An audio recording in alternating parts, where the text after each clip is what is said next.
আজ থেকে প্রায় 7-8 বছর আগের কথা। তখন আমি দক্ষিণ অঞ্চলে মাহফিল বেশি করতাম।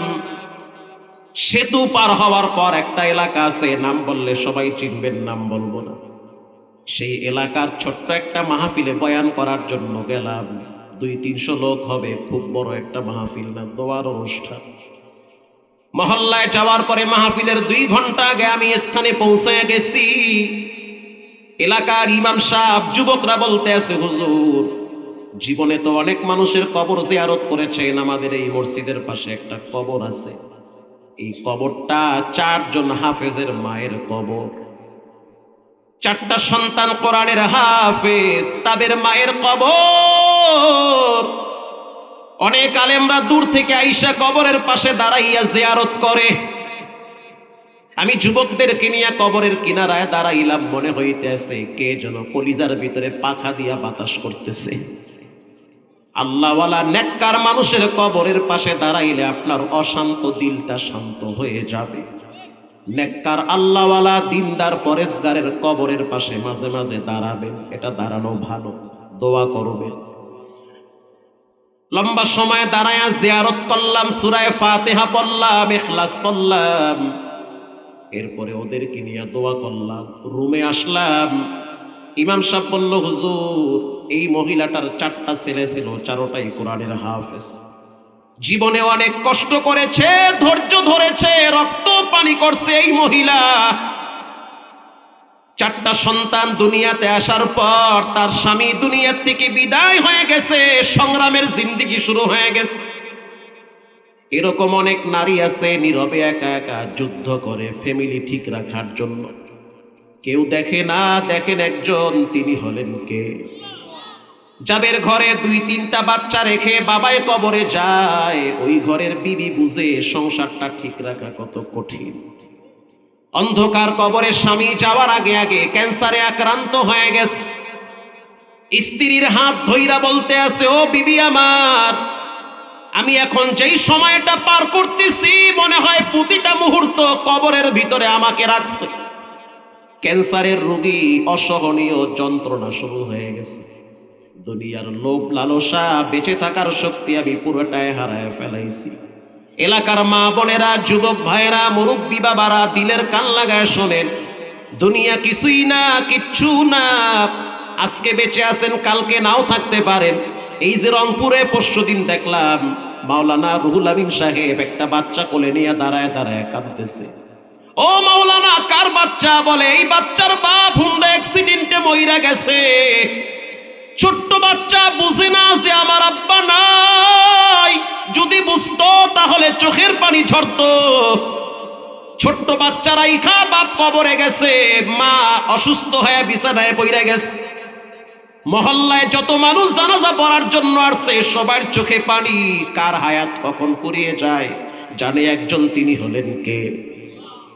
মৃত্যুর সময় নাই, টাইম নাই, যে কোনো সময় আখিরাতের দিশা চলে আসতে পারে। ইমাম সাহেব বলল, হুজুর আমি তো মহল্লায় ইমামতি করি 24 বছর। ছোট বয়সে আমি ইমামতি নিছি, এখন আমার দাড়ি পাইকে গেছে। এই মহল্লার প্রত্যেকটা ঘরের খবর আমি জানি। মহল্লার ছোট বাচ্চা থেকে বৃদ্ধ পর্যন্ত আমাকে মহব্বত করে, ভালোবাসে। ইন্তেকালের আগে আগে এই মহিলাটা, স্বামী মহিলার হাত ধরে বলল, ও বিবি আমার, আমার এই 4টা সন্তান তোমার কাছে আমানত রাখলাম। আমি আখিরাতের যাত্রী হইতেছি, হয়তো আবার যাওয়ার সময় চলে আসছে। আমার এই 4টা সন্তানকে কোরআনের হাফেজ বানাবা। যদি এদের মেধা ভালো থাকে, যদি মেধাটা দুর্বল হয় তাহলে হাফেজ বানানোর দরকার নাই, আলেম বানায় দাও। কারণ হেফজ মুখস্থ করতে চমৎকার তীক্ষ্ণ মেধা লাগে। মেধা যদি ভালো না থাকে হেফজ মুখস্থ কইরা রাখতে পারে না।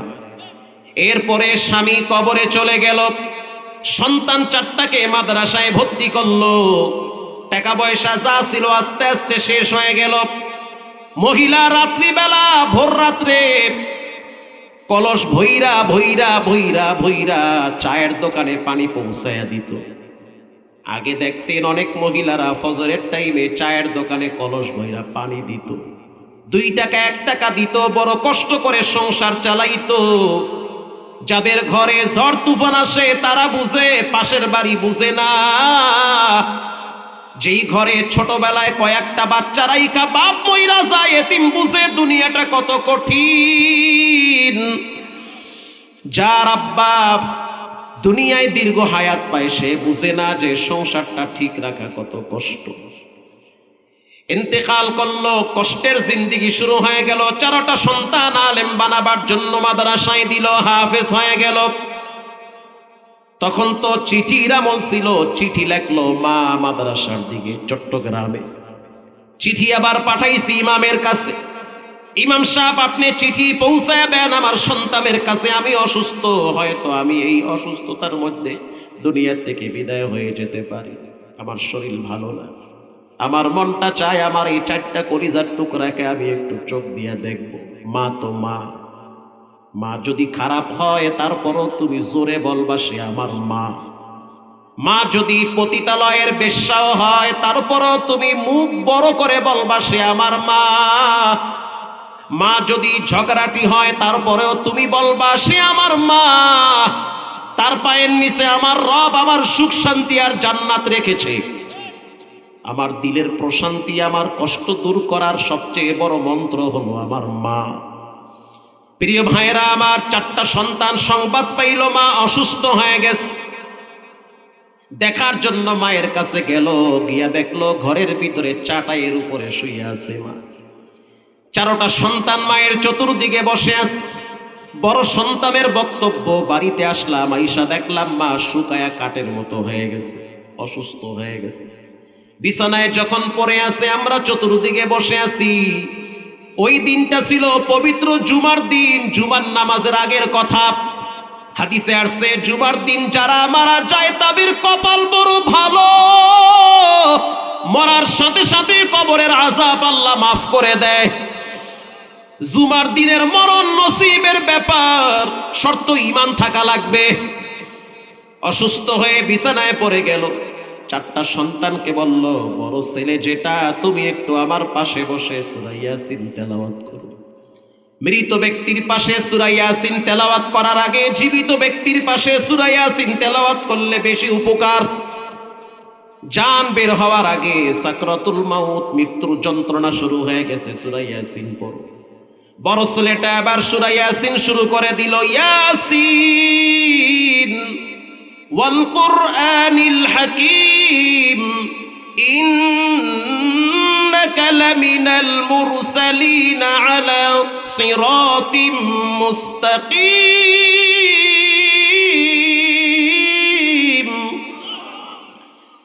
চমৎকার ভাবে যখন তেলাওয়াত করলো, মা বলল, বড় ছেলে থামো, আমি চাইবো যে মেজো ছেলেটা সূরা মুলুক তেলাওয়াত করুক। মেজো ছেলেটা এবার সূরা মুলুক তেলাওয়াত শুরু করে দিল।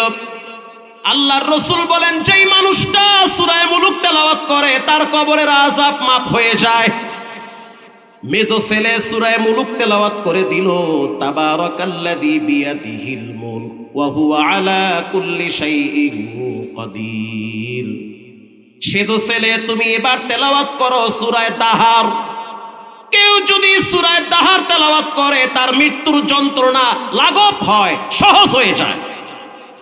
মা এটা ছোট বই দিয়া পইরা বুঝতে পারছে, কারণ যেই মহিলা 4টা ছেলে পেটে রাখছে, ছেলে 4টা যদি হাফেজ হয় এ তো নরমাল কোনো বেহায়া মহিলা না। এবার ছোট ছেলেটা পায়ের কিনারায় বৈশা বৈশা চোখের পানি ছেড়ে কান্দে আর কয়, মা কিছুদিন আগে বাবারে হারাইছি, এখন তুমি দেখতেছি আবার কেমন যেন করো। মা বলতে আছে, ও সন্তান, কুল্লু নাফসিন যায়িকাতুল মাউত, যার ভিতরে জান আছে তার কিন্তু মরণ আছে। আমার আগে তোমরাও তো মৃত্যুবরণ করতে পারতা। মা এবার বড় ছেলেটাকে বলল, তুমি বড়, বাবার ভূমিকা তোমাকে পালন করা লাগবে। এই 3টা ছেলেকে তোমাকে দেখা লাগবে, মা বাবার আদর তোমাকে দেওয়া লাগবে রে বড় সন্তান। কারণ বড় ভাইয়ের শরীর থেকে বাবার ঘেরান পাওয়া যায়। কখনোই বড় ভাইয়ের সাথে বেয়াদবি কইরো না, কারণ সে বড় কষ্ট করে ছোট ভাইদেরকে বড় বানায়। বাবাই যদি না থাকে বড় ভাই লেখাপড়া করে না, বন্ধ করে দেয়। কেন বন্ধ করলা? বলে আমি যদি লেখাপড়া করি তাহলে ছোট ভাইদেরকে পড়াইতে পারবো না। এমন ভাই আমি অনেক দেখছি, ঢাকা শহরে গিয়া রিক্সা চালায়, অটো চালায়, এই কষ্ট কইরা ছোট ভাইরে ব্যারিস্টার বানায়, জজ বানায়।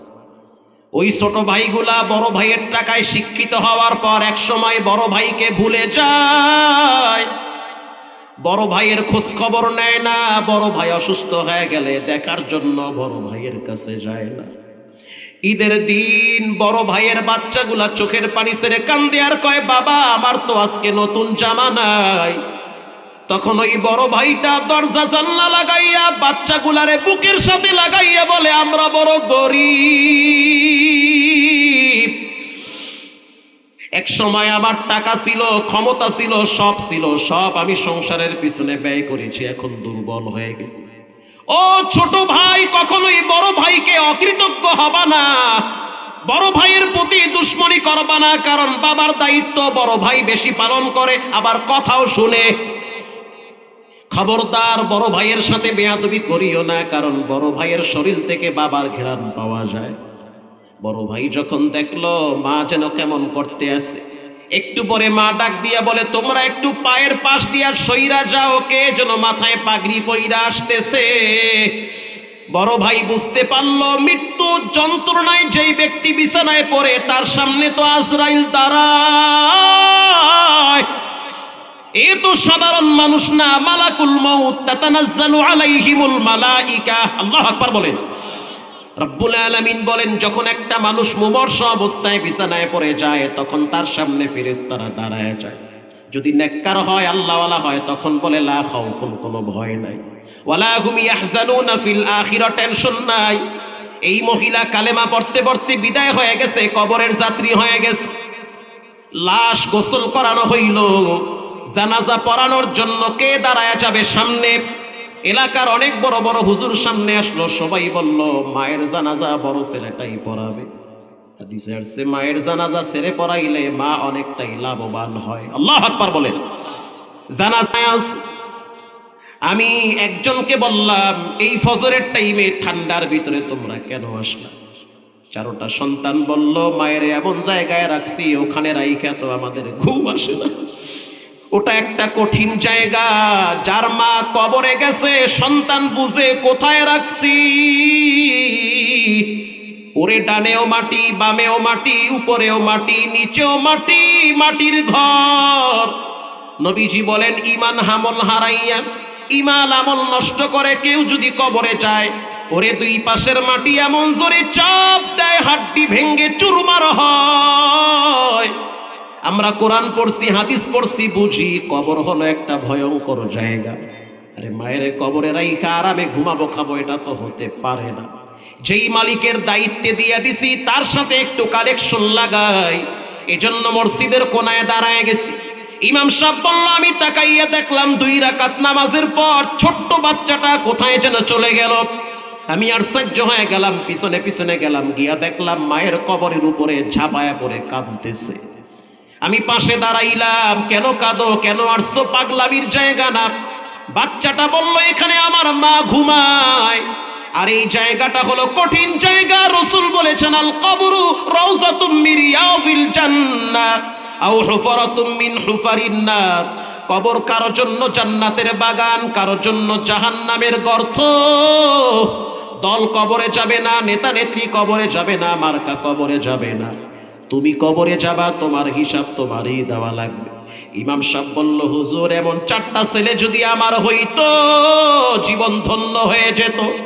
ও সন্তানের বাপ, এমন সন্তান দুনিয়াতে রাখো, তোমার মৃত্যুর পর দূর থেকে মাওলানা আইনা দোয়া করানো লাগবে না, তোমার ছেলেই তোমার জন্য দোয়া করবে। আর যুবক ভাইদেরকে বলবো, খবরদার জীবনে কখনোই মায়ের সামনে চোখ রাঙ্গায়া কথা বলা যাবে না। রাসূল বলেছেন, ক্বালাহুমা জান্নাতুকা ওয়া নারুকা। মা বাবা হলো জান্নাত, মা বাবা হলো জাহান্নাম। আপনার সুখ শান্তি আর সফলতা হলো মায়ের পায়ের নিচে আল্লাহ বিছায়া রাখছে। মায়ের ব্যবহার যদি খারাপ হয়, তারপরেও মা কাউন্টার দিবা না, তর্ক করবা না, অশালীন ভাষা ব্যবহার করবা না। মা যেটা বলবে মায়ের সাথে হ হ বলো, না বইলো না। কারণ মা এমন এক দামি নিয়ামত, রাসূল বলেছেন মা কষ্ট পাইলে রব কষ্ট পায়। রিদর রব্বি ফি রিদল ওয়ালিদ ওয়া সাখতু রব্বি ফি সাখাতিল ওয়ালিদ। আল্লাহর গোলামির পরেই হলো মা বাবার খেদমত।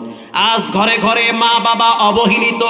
তোমার রুমে দামি ফ্যান, তোমার আব্বার রুমে ব্রিটিশ পিরিয়ডের ফ্যান কেন থাকবে? তোমার রুমে দামি খাট, তোমার আব্বার রুমে কেন ভাঙ্গা খাট?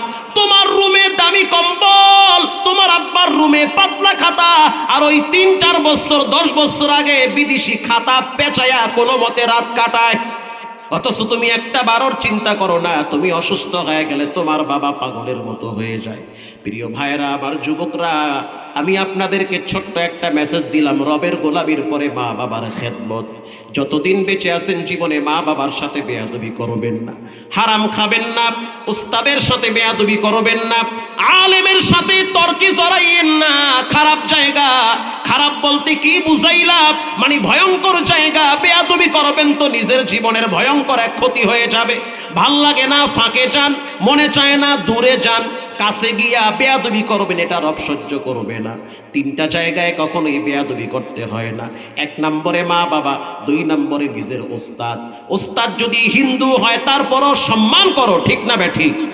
ওস্তাদ যদি হিন্দু হয় তারপরেও ইজ্জত করো। ওস্তাদ যদি খারাপ হয় বিচার করবে আদালত, তুমি নিজে বিচার করতে যাইও না। আর 3 নম্বরে আলেম যদি খারাপ হয় তার হিসাব সে দিবে, তার বিচার আদালত করবে, তুমি করতে যাইও না। আজ থেকে পাক্কা নিয়ত করে নাও, জীবনে নামাজ ছাড়বো না, হারাম খাবো না, আব্বা আম্মার সাথে বেয়াদবি করবো না, জীবনে কোনোদিন মানুষের ক্ষতি করবো না, পারলে উপকার করবো না, পারলে ক্ষতির কাছেও যাইও না। দিলটা যদি ভালো থাকে তওবার নিয়াইতে 2টা হাত আল্লাহকে দেখায়া দাও। নারায়ে তাকবীর। আয় আল্লাহ, হাতগুলার দিকে একটু তাকায়া দেখেন, জীবনে একবার বাইতুল্লাহর কালো গিলাফের সাথে লাগাইয়া দেন, জীবনে একবার নবীর রওজার পাশে দাঁড়ায় সালাম দেওয়ার তৌফিক দেন, জীবনে একবার মক্কা মদিনার ঘেরান নেওয়ার তৌফিক দেন। চিৎকার মেরে বলেন আমিন। হাত নামান। রঙ্গে তাকওয়া, রঙ্গে সিদ্দিক, রঙ্গে দিন, তা'বুদু বাকিবু আদবর আবেদি। রব্বুল আলামিন বলেন হিংসুকরা জান্নাতের ঘ্রাণ পাবে না। হিংসুক বাইতুল্লাহর গিলাফ ধরে দোয়া করলেও সেই দোয়া কবুল করবেন না কে? কবুল হয় না হিংসুকের দোয়া। কিতাবে পড়েছি রাত্রিবেলা একজন কৃষক ঘুমায় গেছে, অন্ধকার রাত, গভীর রাত, স্বপ্নের ভিতরে জিন আইসা বলে কিছু লাগবে নাকি? কিছু লাগবে তোমার? হ্যাঁ লাগবে। কি লাগবে? একটা গরু লাগবে। যে যেমন তার চাহিদাও তেমনই হয়। শর্ত হলো তোমাকে একটা গরু দেওয়া হবে, তোমার সাথে যার সাথে ঠেলাঠেলি ওরে দেওয়া হবে 2টা গরু। ঠেলাঠেলি বোঝেন নাই আপনারা? মানে যার ছায়া দেখলে আমার মেজাজ গরম হয়, হ্যারে দিমু 2টা, তোমারে দিমু 1টা, কয় আমার একটাও লাগবে না। এটারে কি কয় বলেন ভাই? হিংসা। সকালবেলা স্ত্রী বলে কি ব্যাপার, মন কেন খারাপ? কাইছিল, দিবার চাইছিল, নেই নাই। কি দিতে চেয়েছিল? বলে গরু দিতে চেয়েছিল, নেই নাই। কেন? ওরে দেবে 2টা, মোরে দেবে 1টা। স্ত্রী বলল তুমি মগা না অগা? কেন? তোমার তো মাগনা দিতে আছে। হ্যাঁ যে 2টা দেবে, 10টা দেবে, তোমার অসুবিধা কি? আরে বাঙালি তো ব্রয়লার মুরগি ছাড়াও যদি খিচুড়ি পায় এটা নিয়েও তো মারামারি করে। আর ঠিক কথাই তো কইছে, মাগনা দিতে আছে। কিছুদিন পরে আবার জিন আইসা বলে কিছু লাগবে, কয় হ লাগবে। কি লাগবে বল? ওই যে কইছি না গরুতে, কবারে দিব 2টা, কয় দে 6টা। কবারও দরকার নাই, হললেই ভিতরটা সাত করে ওঠে। ঠিক না বে ঠিক? জ্বালা পড়া। আচ্ছা ভাই, আপনি ভালো চলেন, ভালো খান, বউ বাচ্চা নিয়ে ভালো আছেন, এটা কে দিয়েছে? তা আমি ভিতরে ভিতরে জ্বললে আমার কোনো লাভ আছে? বরং লস। আমার রাত্রের ঘুম হবে না, মানসিক যন্ত্রণায় ভুগবো, অন্যের উন্নতি দেখলে জইলা পইরা বাথরুমে গিয়া মরা লাগবে। তার চেয়ে দোয়া করা উচিত আল্লাহ তারা আরো ভালো রাখুক। ঠিক না বে ঠিক? পরের দিন তাকায়া দেখলো এর 1টা গরু, ওর 2টা গরু। আবার একদিন জিন আইসা বলে কিছু লাগবে, বলে হ্যাঁ লাগবে। কি লাগবে? বলছি না দুইটা মহিষ দে। এত রাগ কেন? কাওয়ারে যে দুইটাতে জেল লেগে মাথা করো। আচ্ছা ঠিক আছে, তোমাকে দুইটা মহিষ দেওয়া হবে, শর্ত হলো ওরে 4টা মহিষ দিব। আচ্ছা দাও। জিনের পাওয়ার শক্তি আছে না নাই? আছে। জিন সম্পর্কে কোরআনে একটা সূরাই আছে। قل أوحي إلي أنه استمع نفر من الجن فقالوا إنا سمعنا قرآنا عجبا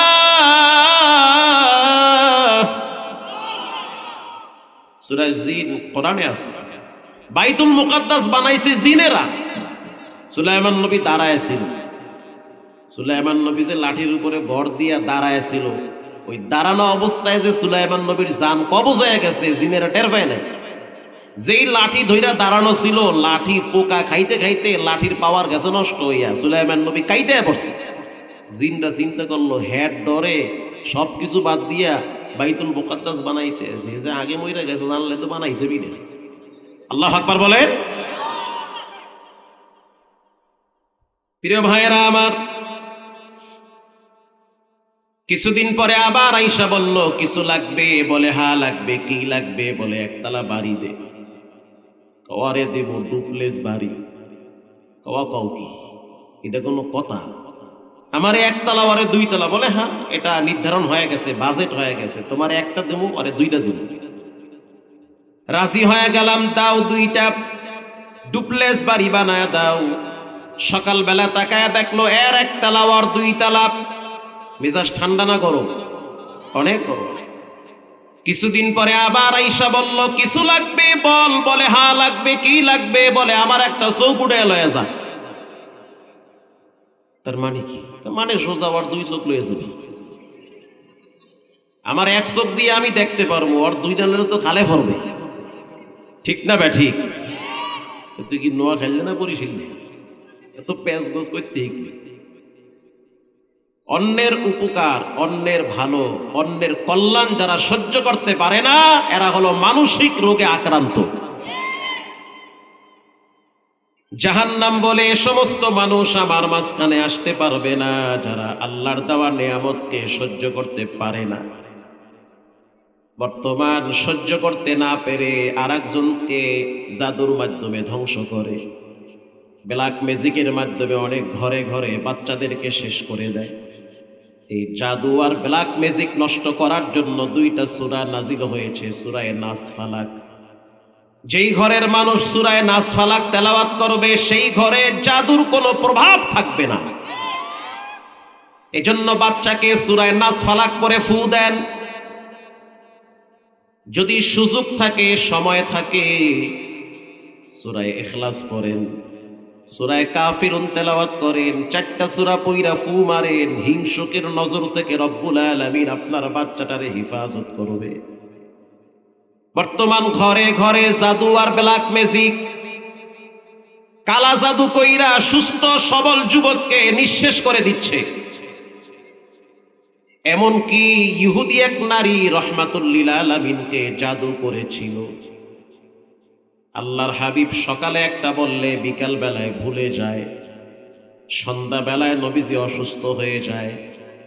মা আয়েশা রাদিয়াল্লাহু তাআলা আনহা প্রশ্ন করলো, ইয়া নবী আল্লাহ, কি হয়েছে আপনার? কেন এমন করেন? সকালবেলা দেখি সুস্থ, সন্ধ্যার টাইমে দেখি অসুস্থ হয়ে যান। আল্লাহর হাবিব বলল, আয়েশা কেন জানি আমার শরীরটা ভালো লাগে না, শরীরটা দুর্বল হয়ে যাচ্ছে। রাত্রিবেলা নবীজি ঘুমায় গেল, স্বপ্নে দেখতেছে এক ফেরেশতা আর এক ফেরেশতাকে বলে, নবীদের স্বপ্ন হলো ওহী। আল্লাহু আকবার বলেন। স্বপ্নে যেটা দেখে ওটা বাস্তব, রবের পক্ষ থেকে এটা তাকে সংকেত করা, তাকে সতর্ক করা। একজন ফেরেশতা আর একজন ফেরেশতাকে বলে এই ব্যক্তিকে জাদু করা হয়েছে। দ্বিতীয় ফেরেশতা বলল, ইনি না রাহমাতুল লিল আলামিন, কেমনে জাদু করলো? ওয়ামা আরসালনাকা ইল্লা রাহমাতাল লিল আলামিন।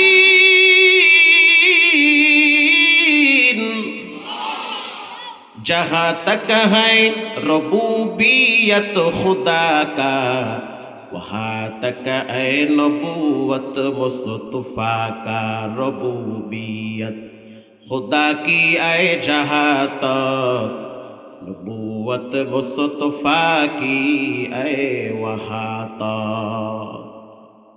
আপনি দোয়া করলেও দুরূদ শরীফ না পড়া দোয়া করলে দোয়া কবুল হয় না।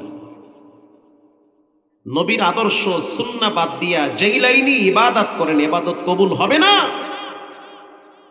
নবীকে না চেনা পর্যন্ত আল্লাহকে চিনতে পারবেন না। জান্নাতে যেতে হলে রাসূলের আদর্শ নিয়েই যেতে হবে। অনেক জায়গায় অনেক মানুষ নবীর সুন্নাহ বুঝে না, সালামটাও পারে না, কয় সালাম আলাইকুম, কথা কন না কা পারে না। এসএসসি কমপ্লিট করছে, ইন্টার কমপ্লিট করছে, বাপে বিড়ি টানে পোলার সামনে, পোলায় 2 দিন পরে বাপের সামনে গাঁজা টানে। মেয়েটা সকালবেলা স্কুলে যায়, কলেজে যায়, ভার্সিটিতে যায়, একদিন না গেলে মা বাবা ধমক দেয়, অথচ মেয়েটা ফজর পড়লো না, মা বাবা একদিনও ধমক দেয় না, রাগও করে। এই ছেলে মেয়ে নিয়ে গর্ব করেন, দেখবেন আপনি খালি মরেন না চান্দু, খেলা কেমনে জমে। লাশ কবরে রাখবে, রাখার আগেই দেখবেন ছেলে মেয়েরা আপনার সম্পদ নিয়ে মারামারি কারাকারি করবে, করতেছে, অলরেডি শুরু হয়ে গেছে খেলা। প্রিয় ভাইয়েরা আমার, দ্বিতীয় ফেরেশতা বলল কেমনে জাদু করলো, বলে নবীর চুল মোবারক নিয়ে জাদু করছে। কে চুল নিল, বলে একজন ইহুদি নারী চুল গোপনে নিয়া চুলের ভিতরে 11টা গিট লাগাইছে। সকালবেলা নবীজি হযরত আলীকে ডাক দিল, আলী যাও কূপের কিনারায়, কূপের ভিতরে পাথরের নিচে আমার চুল আছে। হযরত আলী চলে গেল কূপের কিনারায়। এজন্য সাবধান, আপনারে গুলি কইরা মারবে না, কিন্তু সিস্টেমে আপনার পরিবারকে শেষ করে দিবে। এটা পৃথিবীর কোনো ডাক্তার দ্বারা চিকিৎসা হবে না, চিকিৎসা নিতে হলে কোরআনের কাছে আসতে হবে, ঠিক না ঠিক? হযরত আলী রাদিয়াল্লাহু তাআলা আনহু কূপের কিনারায় গেল, তাকায়া দেখলো কূপের ভিতরে বাতি জ্বলতেছে। কিসের বাতি, বলে এটা রাহমাতুল লিল আলামিনের চুল মোবারকের নূর চমকাইতেছে। হযরত আলী কূপের ভিতরে নামলো, ঘ্রাণ পাইতেছে। কিসের ঘ্রাণ, বলে এটা হলো রাহমাতুল লিল আলামিনের চুল মোবারকের ঘ্রাণ। পৃথিবীর মানুষ ঘামাইলে গন্ধ আসে, বিশ্বনবী যখন ঘামায় তখন শরীর মোবারক থেকে মিশকের ঘ্রাণ বের হয়।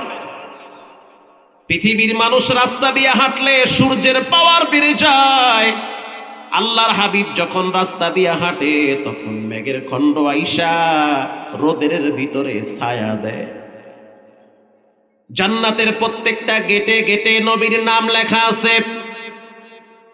জান্নাতের এমন একটা গাছ নাই যেই গাছের পাতায় বিশ্বনবীর নাম নাই। খাসায়াসুল কুবরা খোলেন জালালউদ্দিন সুয়ুতি রাহিমাহুল্লাহ লেখেন, পৃথিবীর মানুষ কয়দিন বাঁচবা, যে ব্যক্তি জীবদ্দশায় নবীকে চিনল না তার মতো হতভাগা কপাল পোড়া কেউ নাই। অথচ তোমার জন্য দোকানে কাপড়ের কাপন চলে আসছে। তোমার লাশ যখন কবরে রাখবে তখন বলা হবে বিসমিল্লাহি ওয়া আলা মিল্লাতি রাসূলিল্লাহ। তখনও রসুল আছে না নাই? লাশ কবরে রাখার পর মাথার মুষ্টি খুইলা চেহারাটারে কেবলার দিকে ফিরাইয়া রাখবে। এতদিন রাম বামদের দালালি করেছেন, কেবলার দিকে চেহারা ফিরানোর সময় পান নাই। মরার পরে কেবলার দিকে ফিরাইয়া কোনো লাভ নাই, আছে লাভ নাই, আগেই চেহারা কেবলার দিকে ফিরান। কবরে লাশ রাখার পরে প্রশ্ন করা হয় মান রব্বুকা, তোমার রবের নাম কি? বলেন রব কে? প্রশ্ন করা হবে তোমার নবীকে, নবীর পরিচয় দাও। তোমার রহমাতুল লিল আলামিনকে পরিচয় দাও। তোমার নেতাকে, নেতার পরিচয় দাও। 3 নম্বরে প্রশ্ন করা হবে তোমার দিন কি, তোমার ধর্ম কি? আমার ধর্ম, আপনার ধর্ম একমাত্র সত্যের বাড়ি, সত্যের বাতাস, সেই ধর্মের নাম হলো ইসলাম, ঠিক না ঠিক? শিখতে হবে, জানতে হবে। কবরে যেমন প্রশ্ন করা হবে মান রব্বুকা, রবের নাম কি? উত্তর আসবে রব্বি আল্লাহ, আমার রব একজন, যিনি সর্বময় ক্ষমতার মালিক, তিনি হলেন কে? প্র্যাকটিস ছাড়া কোনো জিনিসের সফলতা আসে না। আসে? যেই লোকটা বল হাতে নিয়ে মারতে পারে না, তারে যদি বলা হয় তুমি বল হাতে নিয়ে মারবা, ব্যাটিং করবে কে? ভালো একজন ব্যাটিং এর নাম বলেন, জাতীয় টিমের ভালো একজন খেলোয়াড়ের নাম বলেন তো আপনারা, বলেন। সবাই জানে, কেউ কয় না, সব আল্লাহর ওলি হয়ে গেছে। যে ভালো ব্যাট করতে পারে বলেন না ভাই একজন খেলোয়াড়ের নাম। ওই বলা মানে কয় সাকিব আল হাসান, সেনা বাহিনী আশেপাশে ঘুরতে আছে, ওইটা ভালো একজন ব্যাটিং এর নাম বলেন আপনারা। তামিম ইকবাল বাদ দেন, ঠিক আছে ধরে নিছি। তামিম ইকবালকে যদি বলা হয় ভাই আপনি ব্যাট করবেন, আর আমারে যদি বলে হুজুর আপনি বল করবেন, আমি বলবো আমি পারবো না, কারণ আমার প্র্যাকটিস নেই। কথা কন না। আবার যদি আমাকে বলা হয় ভাই আপনি ব্যাট করেন, বল করবে মুস্তাফিজ, মুস্তাফিজের নামটা কেন মনে আসে? সাতক্ষীরায় ওয়াজে গেছি, খুলনা অঞ্চলে, এর বাবার লাগে এক স্টেজে দেখা, আমি মুস্তাফিজের বাবা, মার হাবা চান কবল আপনার দিই, আউরা দৌড়া মারে খালি দিই পোলায় আপনার। মুস্তাফিজকে যদি বলা হয় বল করো, আমারে যদি বলা হয় ব্যাট করো, আমি পারুম না, ওই হাত দেখলেই তো, বল দেখলেই তো আমি জোতা দিয়ে দৌড় মারব। সুবহানাল্লাহ, এই শীতের মধ্যে ওই যদি মাথায় পড়ে অত আউযুবিল্লাহ ছাড়া ইন্না নিল্লাহ, ঠিক না বে ঠিক? প্র্যাকটিস নেই। আবার যদি ভালো যে ব্যাট করতে পারে তাকে যদি বলা হয় ভাই আপনি পারবেন, কোন কি হুজুর, চোখ বন্ধ করে মারমু দেখবেন ইন্ডিয়া গেছে গা, ঠিক না বে ঠিক? প্র্যাকটিস আছে। এবার আমি যদি বলি মুস্তাফিজ তুমি আগামী শুক্রবার, আমি যেখানে জুমা পড়াই মতিঝিল, ঢাকার প্রাণ কেন্দ্র, জুমার দিন প্রায় 9 থেকে 10,000 মুসল্লি হয়, আগামী শুক্রবার তুমি জুমার খুতবাটা দিয়া দিবা। বলবে হুজুর মাফ চাই, দোয়াও চাই, এটি আমি পারুম না, ঠিক না ভাই ঠিক? কেন পারবা না? বলে আমার প্র্যাকটিস নাই, চর্চা নাই। আবার আপনাকে যদি বলা হয় ভাই আপনি মহল্লার মসজিদে রমজান মাসে তারাবি পড়ানোর জন্য রেডি হন, আপনি বইলা ফেলাইবেন আমি দেইখা পড়তে পারি, মাগার মুখস্থ পারি না, দেইখা পড়তে গেলেও তো মাঝে মাঝে দাঁত দত ছুইটা যায়, ঠিক না ভাই ঠিক? আউলা চাউলা হয়ে জায়গা আমি পারুম না এডি। তারপরও যদি বলা হয় ভাই আগামীকাল ফজরের নামাজটা মহল্লার মসজিদে পড়াবে, পিছনে 5-7 জন হাফেজ দাঁড়ায় থাকবে, আমনে ফজর হওয়ার আগে আর এক জায়গায় যাইবেন কেন? প্রিয় ভাইরা, আবার কেন পারবেন না? প্র্যাকটিস নাই, চর্চা নাই, যার কারণে আপনি পারবেন না। আবার যদি আমি বলি হাফেজ সালেহ আহমদ তাকরিমকে, ও সন্তান রমজান মাসে তুমি দিনাজপুর নিউ টাউন মাদ্রাসায় খতমে তারাবি পড়াবা, পারবানি? সে বলবে হুজুর বলেন কি, দিনাজপুর কেন আমারে নিয়ে আসেন, জাতীয় মসজিদ বাইতুল মুকাররমে যদি দাঁড় করায় দেন দেখায় দিবে তাকরিম কেমন মানের হাফেজ। কথা কন না কেন? 72টা রাষ্ট্রকে পিছনে ফেলাইয়া কোরআন প্রতিযোগিতায় আমি প্রথম স্থান দখল করছি, যদি আপনি আমাকে বাইতুল্লাহ দাঁড় করায় দেন তারপরেও দেখবেন তাকরিমের তেলাওয়াতের মান কত। তার মানে বোঝা গেল তার প্র্যাকটিস আছে, তোমার আমার প্র্যাকটিস নাই।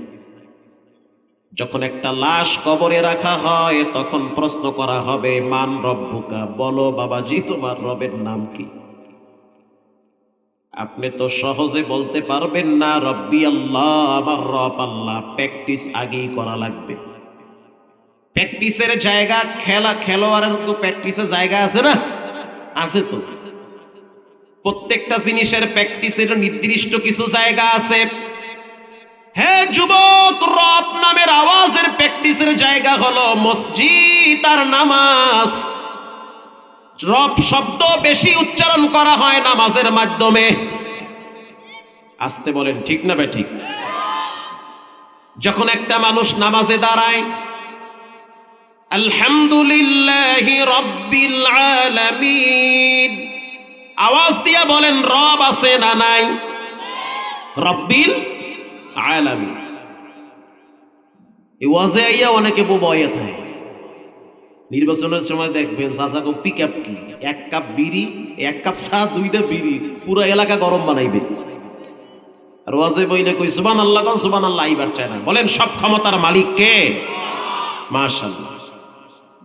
প্রিয় ভাইয়েরা আমার, যখন একটা মানুষ সূরা কালাম শেষ কইরা রুকুতে যায়, তখন একটা দোয়া পড়া হয়, সুবহানা রাব্বিয়াল আযীম। বলেন রব আছে না নাই?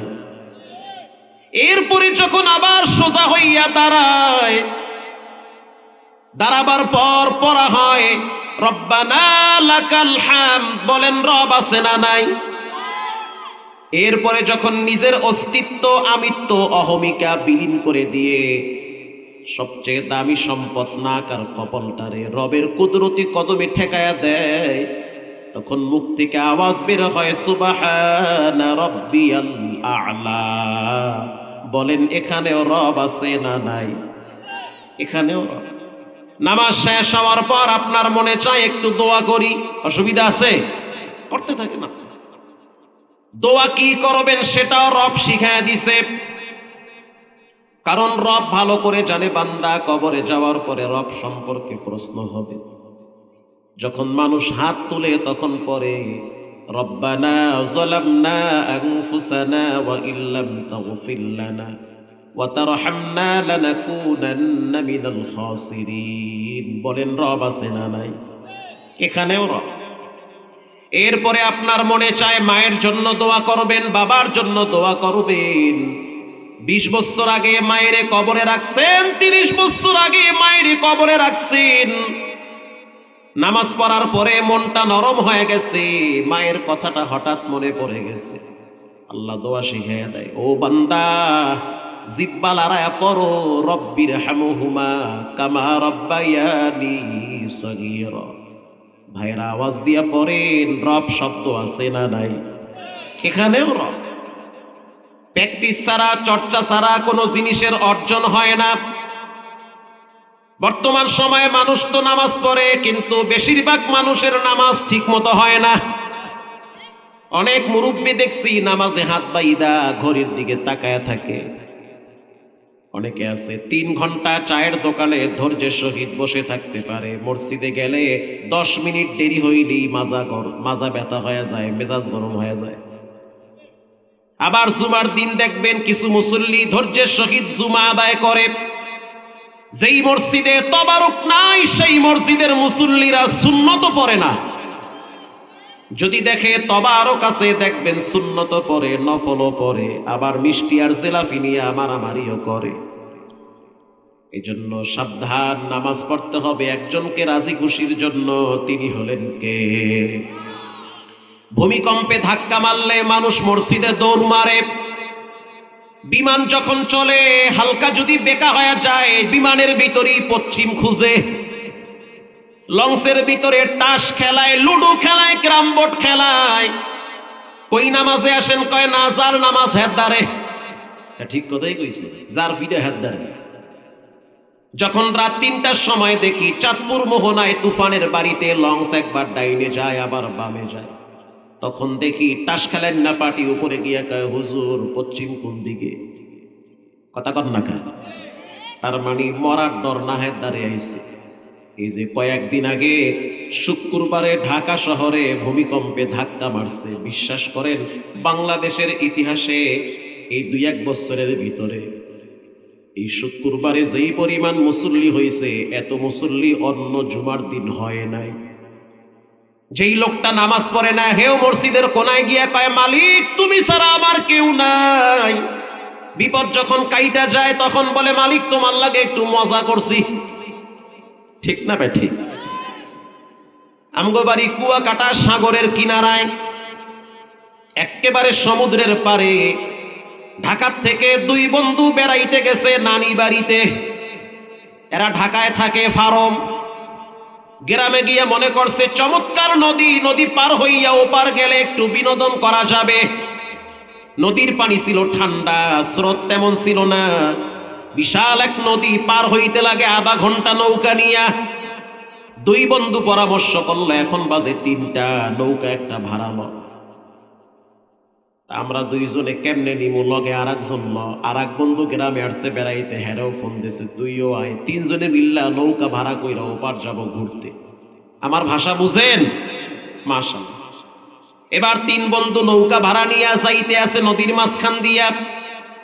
কিছু দূর যাওয়ার পরে বুঝতে পারলো স্রোত শুরু হয়ে গেছে। এতক্ষণ স্থির ছিল পানি, এখন নদীর পানি ডাইন থেকে বামে যাইতেছে। কথা কি বুঝেন? মাশাআল্লাহ। কিন্তু এখন সামনে আগের মতো আর নৌকা যায় না। স্রোত বাড়লে কি নৌকা সামনে বেশি আগায়? নৌকা যাবে বরাবর, কিন্তু স্রোতের তাপ এত বেশি, নৌকা এখন যায় সাগরের দিকে। বলেন মরার ডর বাড়ছে না কমছে? এত দাঁড় তাও নদীর মাঝখান পার হইতে পারে না। এদিকে মোবাইলের দিকে তাকায় দেখলো নেটওয়ার্ক হ্যাং হয়ে গেছে। কাউরে যে ফোন দিয়ে বলবে বিপদে পড়ছি, ট্রলার পাঠাও অথবা একটা জাহাজ পাঠাও, আমাকে বাঁচাও, কিন্তু নেটওয়ার্কেও তাল পায় না। তিন বন্ধু মহা বিপদে পড়ছে। তিনজনে চিন্তা করলো কি করা যায়। সূর্যের দিকে তাকাইয়া দেখলো লাল হয়ে গেছে, তার মানে সন্ধ্যা ঘনাইয়া আসছে। এবার ভয় আরো বেড়ে গিয়েছে। এমন বাড়া বাড়লো, তিনজনে বুদ্ধি করলো কি করা যায়। বলে কিচ্ছু করার নাই, তো কি করব? নিঃসন্দেহে একটু পরেই হযরত আজরাইলের সাথে আমাদের সাক্ষাৎ হয়ে যাবে, তার চেয়ে একটা কাজ করি, জীবনের শেষ নামাজটা পড়া লই। কথা কি বুঝেন? মইরা গেলে কার লাগে দেখা হইবে? কয় আল্লাহর লাগে, ফেরেশতাগো লাগে। আল্লাহর সাথে দেখা হওয়ার পর আল্লাহ কি বলবে? আর একজনে কয় আল্লাহ বলবে নামাজের হিসাব দাও। কারণ জুমার দিন হুজুর মুখে শুনছি কিয়ামতের ময়দানে সর্বপ্রথম কিসের হিসাব হবে? নামাজের। অতএব তিন বন্ধু একসাথে জামাতের সহিত মরার নামাজটা পড়াল। তিনজনে মিলে এবার আশা ছাইরা দিছে, যা নৌকা যেতায় মোল্লা হেতায় যাও, মরা তো নাহের দ্বারে বাঁচতেই পারবো না, তো মরার নামাজটা পড়াল।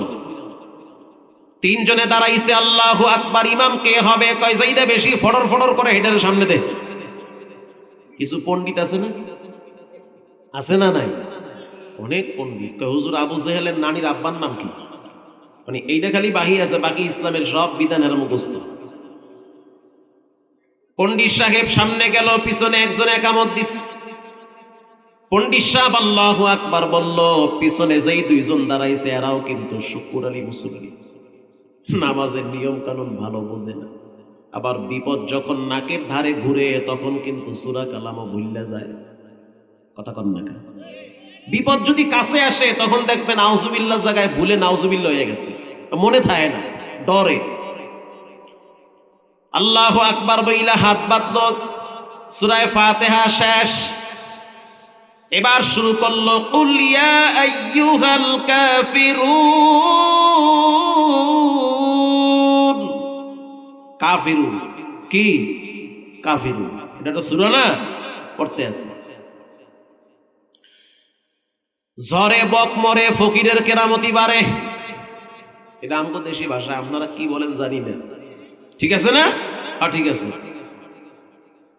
যখনই বলল কাফিরুন তখনই আর একটা বড় তুফান আইসা বাড়ি মারছে, নৌকা কাইতে গেছে।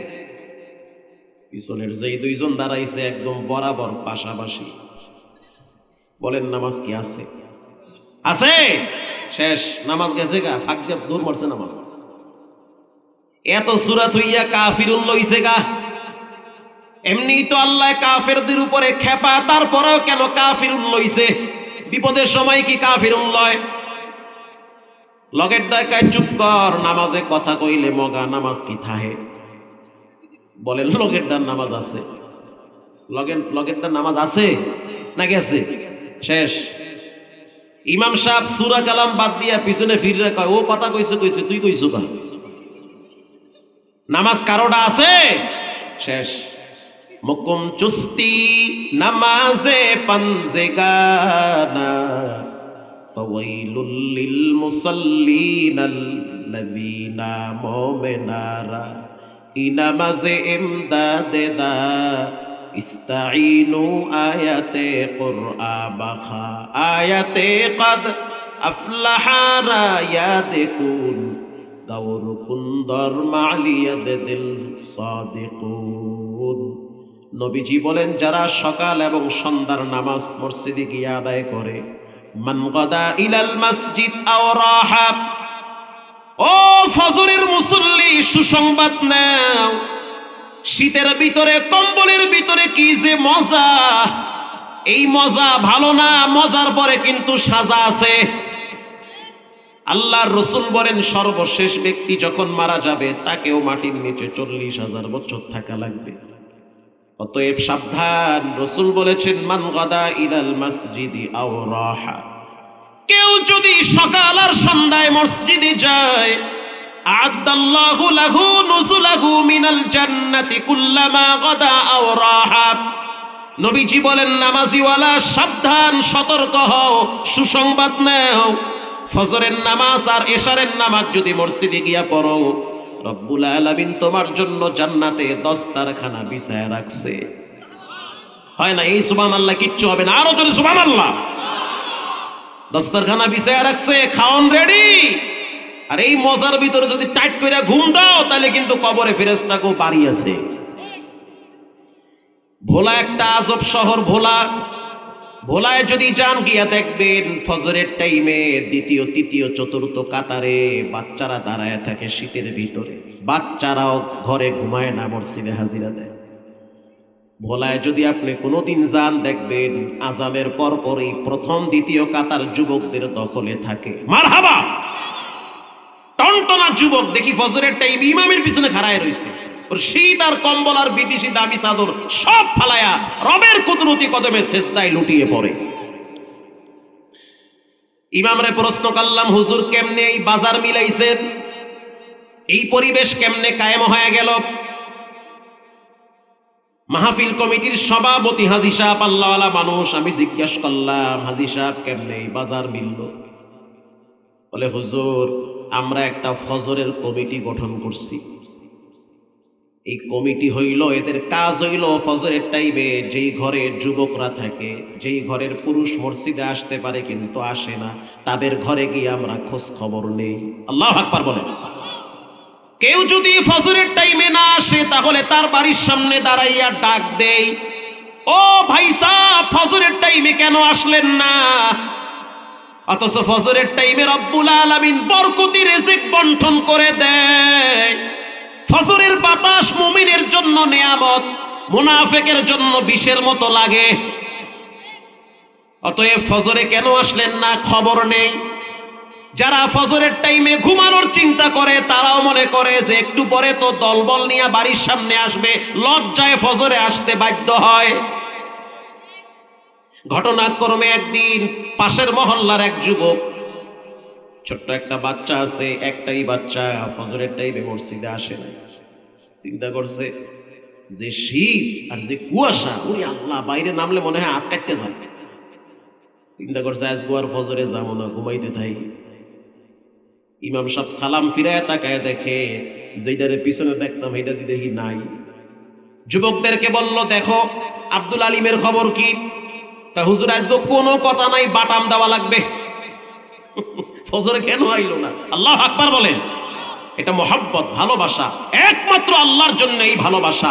ফজরের টাইমে যেই দিন মসজিদ গুলায় কানায় কানায় ফিল আপ থাকবে, ওই দিন এই জমিনে কালেমার পতাকা পতপত করে উঠবে।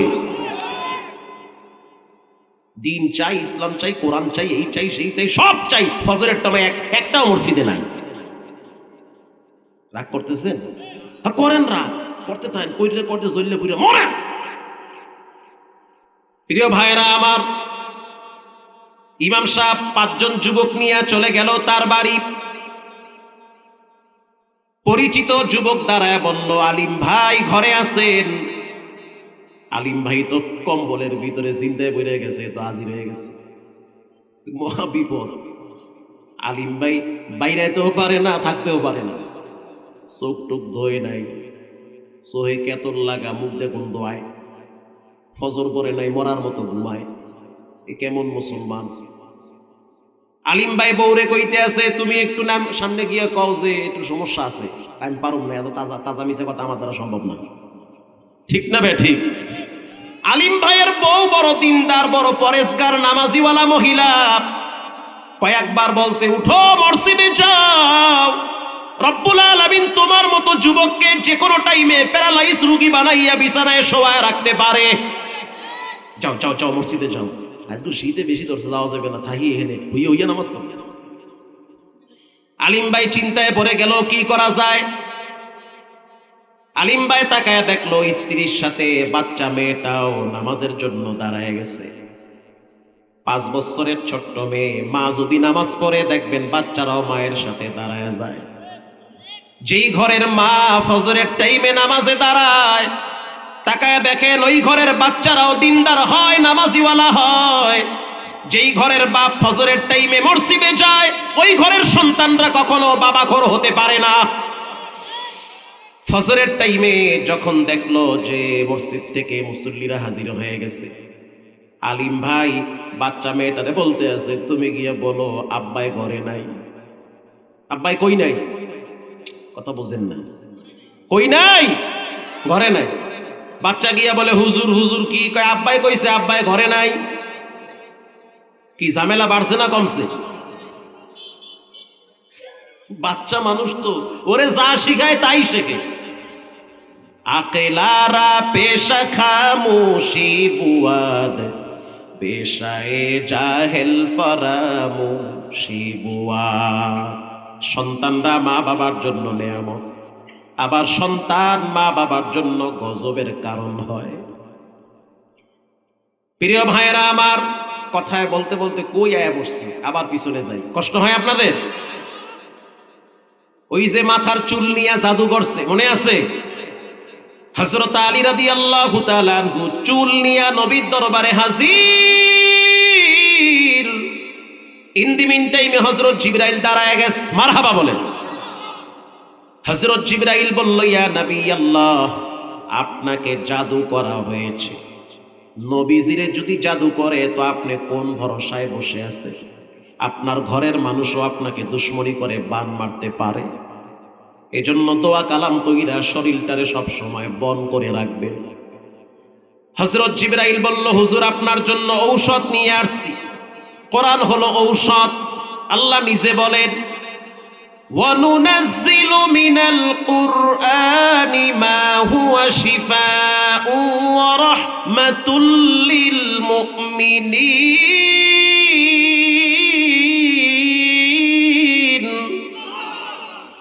কোরআন হলো ঔষধ। হযরত জিবরাইল বলল, 2টা সূরা নিয়ে আসছি, 2টা সূরার ভিতরে 11টা আয়াত আছে। হুজুর তাকায় দেখেন আপনার চুলের ভিতরে কয়টা গিট মারা আছে? কয় 11টা। একটা আয়াত পড়েন, কুল আউযু বিরাব্বিল ফালাক, পড়তে থাকেন দেখবেন গিট খুলে গেছে। আবার একটা পড়েন, আবার দেখবেন গিট খুলবে। 11টা আয়াত তেলাওয়াত করেন, দেখবেন একটা একটা গিট খুইলা যাবে। আপনার উম্মতদেরকে জানাইয়া দেন, তারা যদি সূরা নাস ফালাক প্রতিদিন তেলাওয়াত করে, জাদু ব্ল্যাক ম্যাজিক আর হিংসুকের আক্রমণ থেকে আল্লাহ হেফাজত করবে। এরকম একটি দামি সূরা, সূরার নাম হলো সূরা নিসা। এই সূরা নিসার ভিতরে রব্বুল আলামিন বলেন, ওয়া'বুদুল্লাহ, আল্লাহর ইবাদত করো, ওয়াবিল ওয়ালিদাইনি ইহসানা, আল্লাহর ইবাদত করতে গিয়ে শিরিক করা যাবে না, মা বাবার সাথে বেয়াদবি করা যাবে না। আল্লাহু আকবার বলেন। অন্য এক হাদিসে আল্লাহর হাবিব মুআজ ইবনে জাবালের ঘাড়ে হাত দিয়া বলেন, ও মুআজ ইবনে জাবাল, আমি তোমাকে রাষ্ট্রীয় মেহমান হিসাবে পাঠাইয়া দিলাম, তুমি আজ থেকে গভর্নর হয়ে যাবা, যাও, কিন্তু তোমার সাথে আমার আর দেখা হবে না।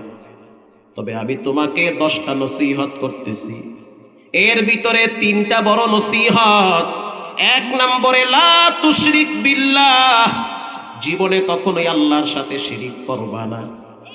সিজদা পাওয়ার উপযুক্ত একজন, তিনি হলেন কে? আকাশটা মেঘাচ্ছন্ন হইছে, বৃষ্টি হইতে পারে, বইল না যে বৃষ্টি হবে। দুধ খাওয়ার কারণে পেটে ট্রাবল দেখা দিয়েছে, বইল না যে দুধের কারণে পেট খারাপ হইছে, রব চাইছে হয়ে গেছে। অতএব জানতে চাই, সন্তান দেওয়া না দেওয়ার মালিক একজন, তিনি হলেন কে? মাজারওয়ালা, বাজারওয়ালা এরা সন্তান দিতে পারে না, সন্তান দেয় একজন, তিনি রাতেও দেয় দিনেও দেয়, তিনি হলেন কে? নবী করিম সাল্লাল্লাহু আলাইহি ওয়াসাল্লাম বলল, মুআজ, শিরিক করবা না। ওয়া ইন কুতিলতা ওয়া হুররিকতা, যদি তোমাকে হত্যা করা হয় তারপরও তুমি জিহ্বা লড়ায় বলো আমার রব একজন, তিনি হলেন কে? যদি তোমাকে আগুনে পুরানো হয় তারপরেও তুমি বলো তোমার স্রষ্টা একজন, তিনি হলেন কে? হযরত খাব্বাব রাদিয়াল্লাহু তাআলা আনহু, যুবক মানুষ, অনেক লম্বা মানুষ খাব্বাব, চেহারা অনেক সুন্দর, নাদুস নুদুস চেহারা খাব্বাবের। খাব্বাব রাদিয়াল্লাহু তাআলা আনহু বংশীয় সন্তান, মক্কা থেকে হিজরত করে মদিনায় গেছে। হযরত ওমরের সাথে একদিন দেখা হয়ে গেল। হযরত ওমর বলল, খাব্বাব, মানুষ তো নিজের জন্য অনেক কষ্ট করে, তুমি তোমার রবের জন্য কি কষ্ট করেছো? আবার বলি, মানুষ তো নিজের জন্য অনেক কষ্ট করে, বলো তুমি তোমার রবের জন্য কি কষ্ট করেছো? ও খাব্বাব, তুমি দ্বীনের জন্য, ইসলামের জন্য কতটুকু কষ্ট করলা?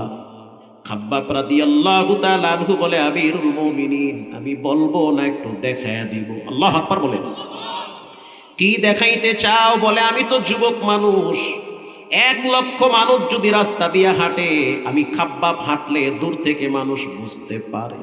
এত সুন্দর দেহ আল্লাহ আমাকে দান করেছে। শুধু তাই না, এই শরীরের ভিতরে যদি একটা মাছি কামড় দেয় সেটাও রক্ত দেখা যায়। আল্লাহু আকবার। যেদিন আমি ইসলাম গ্রহণ করলাম, বাইতুল্লাহর সামনে যেদিন দাঁড়ায় বললাম, লা ইলাহা ইল্লাল্লাহ, লাত উজ্জা এরা কোনোদিন রব হওয়ার যোগ্যতা রাখে না, মাবুদ হওয়ার যোগ্যতা রাখে একজন, তিনি হলেন কে? এটা বলার সাথে সাথে আমার উপরে জুলুম শুরু হয়ে গেল। দূর থেকে কয়েকজন যুবক আমার উপরে পাথর মারা শুরু করেছে। এক একটা পাথর আইসা আমার পিঠের উপরে আঘাত এনেছে। আঘাত করতে করতে আমাকে মাটিতে শোয়ায় ফেলাইছে। আমি এরপরও জিহ্বা লড়াইয়া চিৎকার মাইরা বলছি, লা মা'বুদা ইল্লাল্লাহ, আমার ইবাদতের যোগ্য রব একজন, তিনি হলেন আল্লাহ। এটা বলার সাথে সাথে খাব্বাব আমার উপরে এলো পাতারি এক একটা আঘাত শুরু হয়ে গেছে। আপনি আমার পিঠের দিকে তাকায় দেখেন, হযরত ওমর তাকায় দেখলো পিঠের ভিতরে কালো কালো দাগ হয়ে গেছে। হযরত ওমর প্রশ্ন করলো, খাব্বাব, তোমার পিঠে কি বসন্ত উঠছে, বসন্তের দাগ? বলে, না, জীবনে বসন্ত হয় নাই। তাহলে এটা কিসের দাগ? খাব্বাব বলে, ওমর যখন আমার উপরে পাথর দিয়ে আঘাত করলো তখন ওই পাথরের আঘাতের চিহ্ন আমার পিঠে লেগে আছে। ওরে ওমর, আপনি আমার জিহ্বার দিকে তাকায় দেখেন আমার জিহ্বার ভিতরে কি আছে। হযরত ওমর রাদিয়াল্লাহু তাআলা আনহু খাব্বাবের জিহ্বার দিকে যখন তাকাইলো, তাকায় দেখলো জিহ্বার ভিতরে ছিদ্র ছিদ্র হয়ে গেছে। প্রশ্ন করলো, খাব্বাব, তোমার জিহ্বায় কেন ছিদ্র হইল? খাব্বাব রাদিয়াল্লাহু তাআলা আনহু বলে, ওমর, আমি যখন জিহ্বা লড়াইয়া পড়ছি, লা রাজ্জাকা ইল্লাল্লাহ, আমার রিজকের মালিক একজন, আওয়াজ দিয়া বলেন তিনি হলেন কে? এটা বলার সাথে সাথে মক্কার বেঈমানরা আমার জিহ্বার উপরে কাঁটা দিয়ে আঘাত শুরু করে দিয়েছে। আঘাত করতে করতে আমার জিহ্বাটা ছিদ্র ছিদ্র করে ফেলেছে।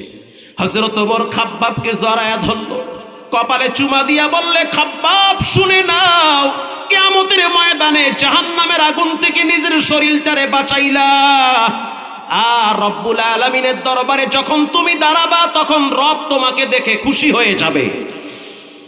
প্রিয় ভাইয়েরা আমার, রক্ত এবং জীবন দুনিয়ার মানুষের জন্য দেওয়া যাবে না, দিতে হবে একজনের জন্য। তিনি হলেন কে?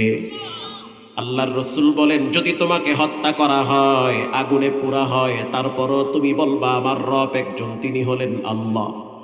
2 নম্বরে, ওয়ালা তাউক্কান্না ওয়ালিদাইক। এবার কান খাড়া করে শুনেন, আপনাদের কষ্ট হচ্ছে নাকি? ওয়ালা তাউক্কান্না ওয়ালিদাইক, খবরদার খবরদার খবরদার। নবীজি একবার না বারবার বারবার বলেছে, আব্বা আম্মার সাথে নাফরমানি কইরো না, মা বাবার অধিকার ঠিকমতো আদায় করো, মা বাবার আনুগত্য করো। কারণ দুনিয়ার সূর্য দেখলা তুমি তোমার মা বাবার জন্য। মা বাবা এক অমূল্য সম্পদ, যার বেঁচে নাই সে বুঝে কি নিয়ামত হারাইছি। যার বেঁচে আছে সে বুঝবে না কত বড় নিয়ামত এখনো দুনিয়ায় জীবিত আছে।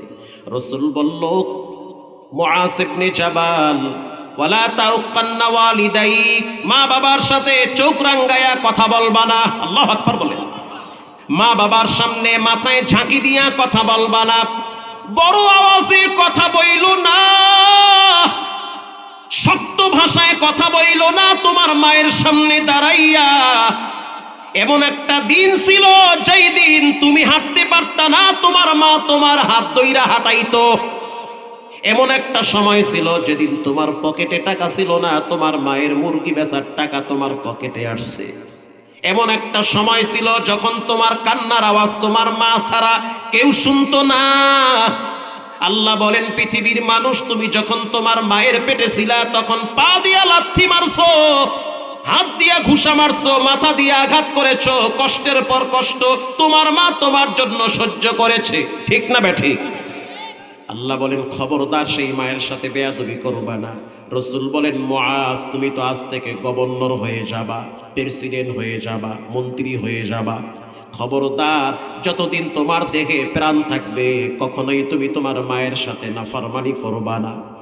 মা ভক্ত সন্তান, খবরদার মায়ের সাথে নাফরমানি কইরেন না।